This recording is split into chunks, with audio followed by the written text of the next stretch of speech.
पहले तो तड़का इसी ओवरनाइट डेवलपमेंट्स का ऐड करता हूँ। यतिन, लक्ष्मण, श्रेया सब उन डेवलपमेंट्स पे बातचीत करने के लिए रेडी हैं।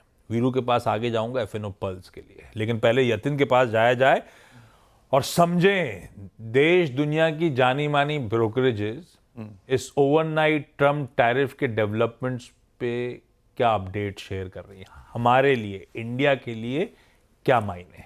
Yatin, good morning.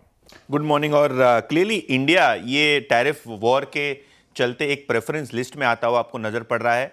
ज्यादातर ब्रोकरेजेस का मानना है इंडिया की पोजीशन दूसरे एशियाई इकोनॉमीज जहां टैरिफ ज्यादा लगा है, including Pakistan, Bangladesh, China, Vietnam, Korea, कहीं ना कहीं एक एडवांटेज रहेगा।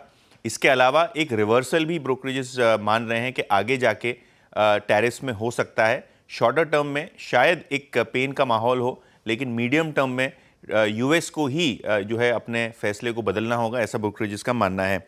इनफैक्ट अगर हम ट्रंप के टैरिफ्स की बात करें तो भारत पे जो 26% टैरिफ ब्रॉडली लगा है वो बहुत कम है, जबकि वियतनाम पे 46% और चाइना पे पहले का 20% जोड़ के लगभग 54% टैरिफ आता हुआ नजर पड़ रहा है। सबसे बड़ी जीत भारतीय आईटी सेक्टर और फार्मास्यूटिकल सेक्टर पे हुई है, क्योंकि यहाँ आपको एक एग्जेम्पशन मिलता हुआ नजर पड़ा है। इसके अलावा सेमीकंडक्टर, कॉपर, गोल्ड, स्टील और बहुत सारे कमोडिटीज पे एग्जेम्पशन ट्रंप सरकार ने लगाया है, जिसका फायदा भारतीय कंपनी को होता हुआ नजर पड़ रहा है, जबकि पहले कंसर्न था कि शायद यहाँ भी टैरिफ लग सकता है। अगर हम फार्मा आईटी की बात करें तो पूरा का पूरा मसौदा अब न्यूट्रल हो गया है ब्रोकरेजेस के हिसाब से, और औरोबिंदो, जाइडस और डॉक्टर रेड्डीज जहां 50% से ज़्यादा के आसपास का एक्सपोजर आपको यूएस मार्केट्स में दिखाई पड़ रहा है, इनको बेनिफिट होगा। टेक्सटाइल्स, क्योंकि पाकिस्तान और बांग्लादेश जो दो बड़े एक्सपोर्टर्स हैं यूएस में, यहाँ आपको ज़्यादा टैरिफ लगा है भारतीय टेक्सटाइल कंपनीज के मुकाबले, तो यहाँ शायद स्टांस न्यूट्रल होता हुआ नजर पड़ रहा है। हालांकि auto ancillaries, James, jewellery company पे आपको इंपैक्ट ज़्यादा बढ़ता हुआ नजर पड़ेगा। केमिकल्स पे थोड़ा बहुत ज़्यादा इंपैक्ट होता हुआ नजर पड़ेगा। हालांकि इलेक्ट्रॉनिक्स, क्योंकि वियतनाम और कोरिया पे ज़्यादा टैक्सेस हैं, भारतीय कंपनी को एक बेनिफिट होगा, तो डिक्सन टेक्नोलॉजी से काउंटर पे भी नजरें रहेंगी ब्रोकरेजेस के हिसाब से।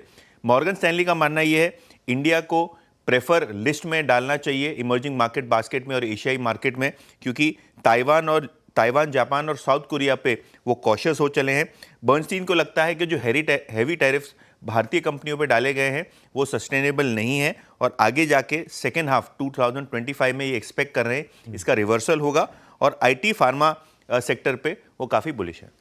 ओके, कंपैरेटिवली एशियन पीयर्स से हम पे कम लगे पर लगे तो 26% के टैरिफ्स हैं। ऐसे में नई दिल्ली क्या तैयारी कर रहा है, लक्ष्मण से जानते हैं। लक्ष्मण, हाय, गुड मॉर्निंग।